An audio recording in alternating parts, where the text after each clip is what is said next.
Frankenstein by Mary Shelley, Letter 4 to Miss Seville, England, August 5th, 17... So strange an accident has happened to us that I cannot forbear recording it, although it is very probable that you will see me before these papers can come into your possession. Last Monday, July 31st, we were nearly surrounded by ice, which closed the ship in on all sides, scarcely leaving her the sea room in which she floated. Our situation was somewhat dangerous, especially as we were compassed round by a very thick fog. We accordingly lay to, hoping that some change would take place in the atmosphere and weather.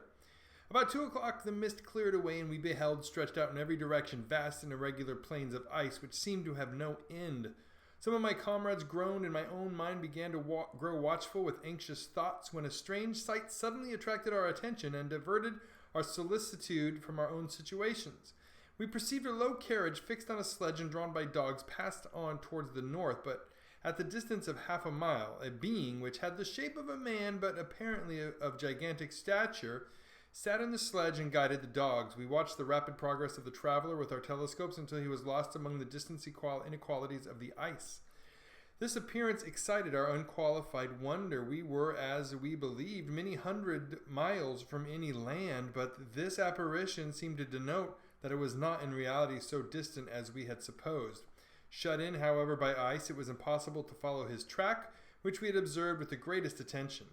About 2 hours after this occurrence, we heard the ground sea, and before night the ice broke and freed our ship. We, however, lay to until the morning, fearing to encounter in the dark those large loose masses which float about after the breaking up of the ice. I profited of this time to rest for a few hours. In the morning, however, as soon as it was light, I went upon deck and found all the sailors busy on one side of the vessel, apparently talking to someone in the sea. It was, in fact, a sledge, like that we had seen before, which had drifted towards us in the night on a large fragment of ice. Only one dog remained alive, but there was a human being within it, whom the sailors were persuading to enter the vessel. He was not, as the other travelers seemed to be, a savage inhabitant of some undiscovered island, but an European. When I appeared on deck, the master said, "Here is our captain, and he will not allow you to perish on the open sea." On perceiving me, the stranger addressed me in English, though with a foreign accent. "Before I come on board your vessel," said he, "will you have the kindness to inform me whither you are bound?"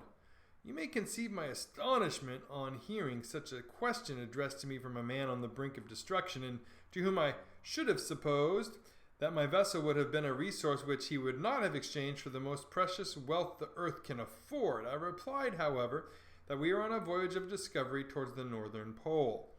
Upon hearing this, he appeared satisfied and consented to come on board. Good God!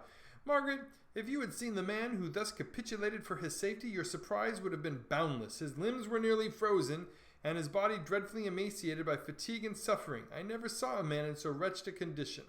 We attempted to carry him into the cabin, but as soon as he had quitted the fresh air, he fainted.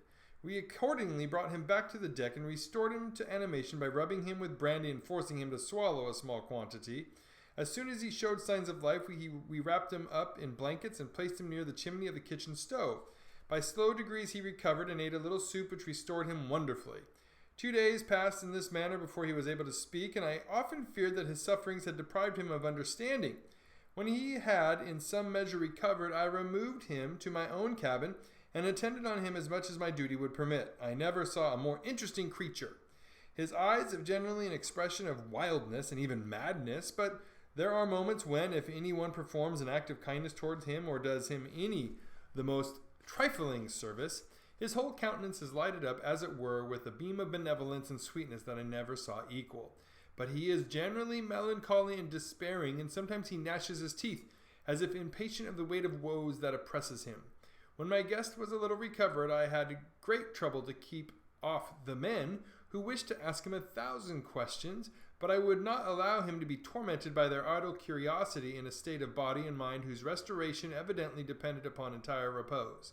Once, however, the lieutenant asked why he had come so far upon the ice in so strange a vehicle. "To seek the one who fled from me," he replied. His countenance instantly assumed an aspect of the deepest gloom. "And did the man whom you pursued travel in the same fashion?" "Yes." "Then I fancy we have seen him, for the day before we picked you up, we saw some dogs drawing a sledge with a man in it across the ice." This aroused the stranger's attention, and he asked a multitude of questions concerning the route which the daemon, as he called him, had pursued. Soon after, when he was alone with me, he said, I have doubtless excited your curiosity as well as that of these good people, but you are too considerate to make inquiries. Certainly, it would indeed be very impertinent and inhuman in me to trouble you with any inquisitiveness of mine, and yet you rescued me from a strange and perilous situation. You have benevolently restored me to life. Soon after this he inquired if I thought that the breaking up of the ice had destroyed the other sledge. I replied that I could not answer with any degree of certainty, for the ice had not broken until near midnight, and the traveler might have arrived at a place of safety before that time, but of this I could not judge.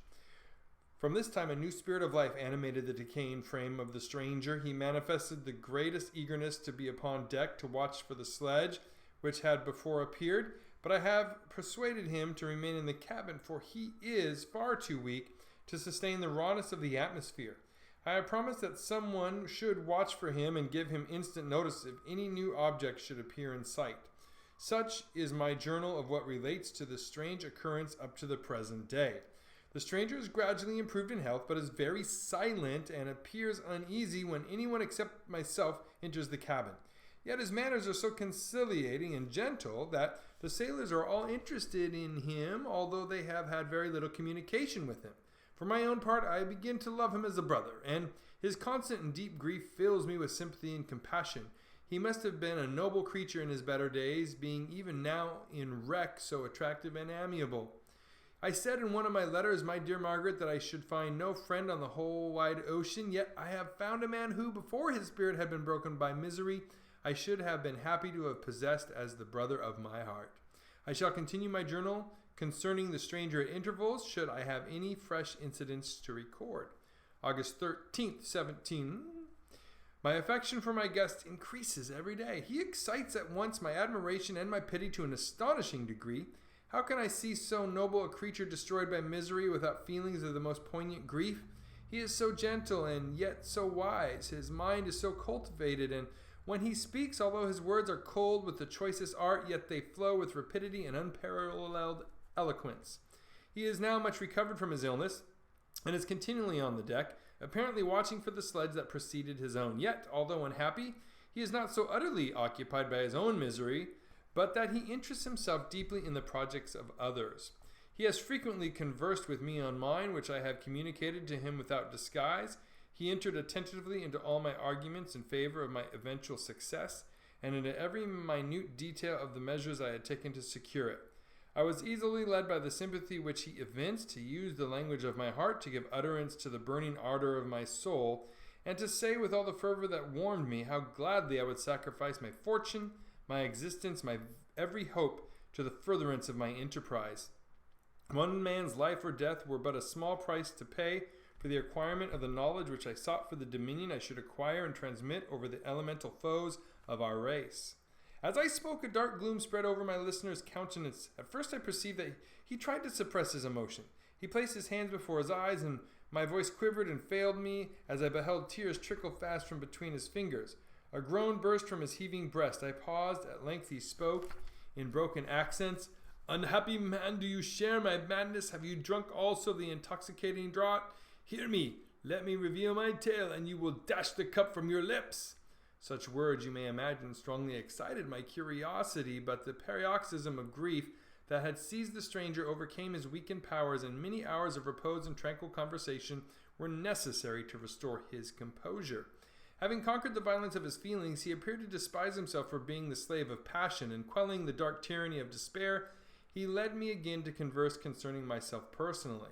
He asked me the history of my earlier years. The tale was quickly told, but it awakened various trains of reflection. I spoke of my desire of finding a friend, of my thirst of a more intimate sympathy with a fellow mind that had ever fallen to my lot, and expressed my conviction that a man could boast of little happiness who did not enjoy this blessing.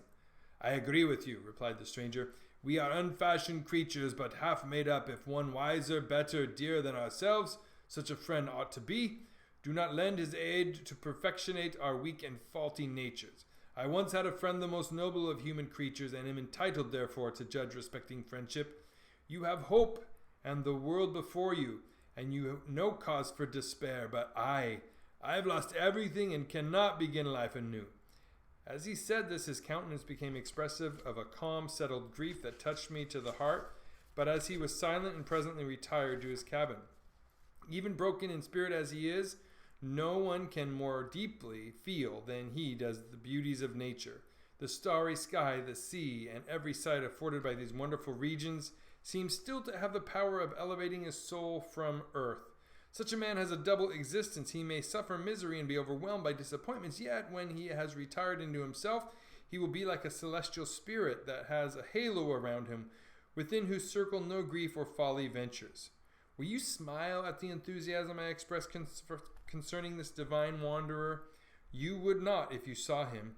You have been tutored and refined by books and retirement from the world, and you are therefore somewhat fastidious, but this only renders you the more fit to appreciate the extraordinary merits of this wonderful man. Sometimes I have endeavored to discover what quality it is that he possesses that elevates him so immeasurably above any other person I ever knew. I believe it to be an intuitive discernment, a quick but never failing power of judgment, a penetration into the causes of things unequaled for clearness and precision.